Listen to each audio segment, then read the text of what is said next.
નમસ્કાર મિત્રો, સ્વાગત છે તમારું અમારી YouTube channel Gujarat jobs and ન્યૂઝમાં। મિત્રો, આંગણવાડી બહેનો માટે જે હાઈકોર્ટે ચુકાદો આપ્યો છે તે મુજબ સરકારી કર્મચારી તરીકેના લાભ મળશે। હવે તે લાભ ક્યારે મળશે? આંગણવાડી કર્મચારીઓના મનમાં તે ઘણા લાંબા સમયથી સવાલ ઉઠી રહ્યો છે કે હાઈકોર્ટે તો ચુકાદો આપી દીધો છે, હવે સરકાર આ ચુકાદો ક્યારે આપશે, સરકાર આ અંગે ક્યારે નિર્ણય લેશે, વગેરે વિગતો આજના વિડીયોમાં જોઈએ। તો સૌથી પહેલા તો વાત કરીએ કે આંગણવાડી બહેનો, લાખો આંગણવાડી બહેનો જે ઘણા લાંબા સમયથી પગાર વધારાને લઈને માંગ કરી રહી છે। તો હવે હાઈકોર્ટના ચુકાદા મુજબ પગાર વધારો જ નહીં, પરંતુ તેમને સરકારી કર્મચારી તરીકેના લાભ ગણવા માટે પણ હાઈકોર્ટે જાહેર કર્યું છે। સરકારને પણ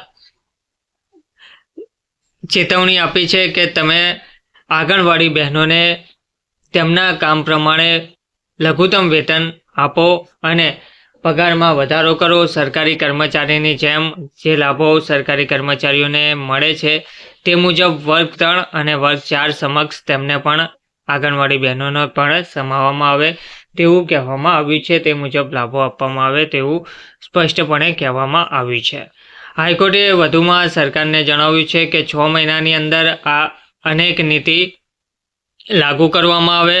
6 મહિનાનો સમય સરકારને આપ્યો છે। 6 મહિનાની અંદર ગુજરાત હાઈકોર્ટે સરકારી કર્મચારી તરીકેના લાભ અને તે અંગે જે હુકમ કરવામાં આવ્યો છે તે દરેક બાબતો સરકાર 6 મહિનાની અંદર પૂર્ણ કરીને આંગણવાડી બહેનોને, આંગણવાડી કાર્યકરોને, હેલ્પરોને પૂરતું વેતન જે આપવામાં આવતું નથી તે હવે આપવામાં આવે તેવું કહેવામાં આવ્યું છે।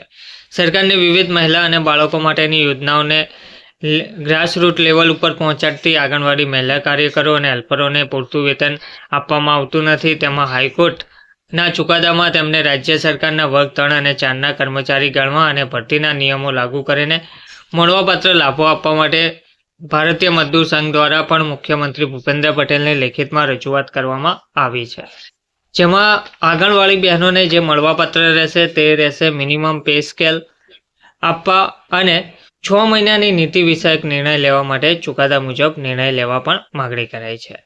તો આંગણવાડીના મોટી સંખ્યામાં કાર્યરત કર્મીઓને માનદ વેતનના નામે ઓછું વેતન મળે છે, તેમને ત્રીજા અને ચોથા કર્મચારીને મળતા પગાર ધોરણ મુજબ વેતન આપવા પણ ચુકાદામાં જણાવ્યું છે, તેનો અમલ કરવા પણ રજૂઆત કરાઈ છે।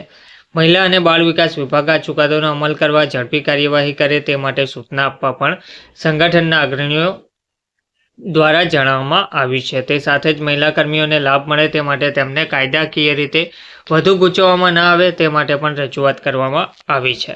તો હવે આંગણવાડી બહેનોને ટૂંક સમયમાં સારા સમાચાર મળવા જઈ રહ્યા છે। હાઈકોર્ટ દ્વારા ચુકાદો આપી દેવામાં આવ્યું છે।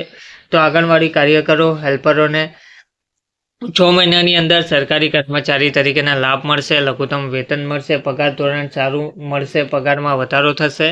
હવે 6 મહિના પહેલાં જ આ દરેક કાર્યવાહી પૂર્ણ કરવામાં આવશે। તો જે પણ આંગણવાડી બહેનો તેવું વિચારી રહ્યા છે નોકરી છોડવાનું કે બીજી જગ્યાએ નોકરી શિફ્ટ થવા માટે જ વિચારી રહ્યા છે, નોકરી છોડવા માગે છે, તો તેવા બહેનોને નમ્ર વિનંતી કે હાલ પૂરતી નોકરી છોડે નહીં, કારણ કે જો નોકરી તમે અત્યારે છોડી દેશો અને સરકારી કર્મચારી તરીકેના જે હાઈકોર્ટે ચુકાદો કર્યો છે તે મુજબના જો લાભ આપવામાં આવશે તો પાછળથી તમને અન્યાય જોવા મળશે, એટલે કે તમને અફસોસ થશે કે મેં કદાચ નોકરી ના છોડી હોત તો અત્યારે મને પણ આ લાભ મળતો હોત। તો ટૂંક સમયમાં, આગામી સમયમાં આંગણવાડી બહેનો માટે સારા સમાચાર આવવાના છે તે લગભગ નિશ્ચિત છે। હવે સરકાર તે અંગે વહેલામાં વહેલી તકે નિર્ણય લે તે જોવાનું રહ્યું। ધન્યવાદ।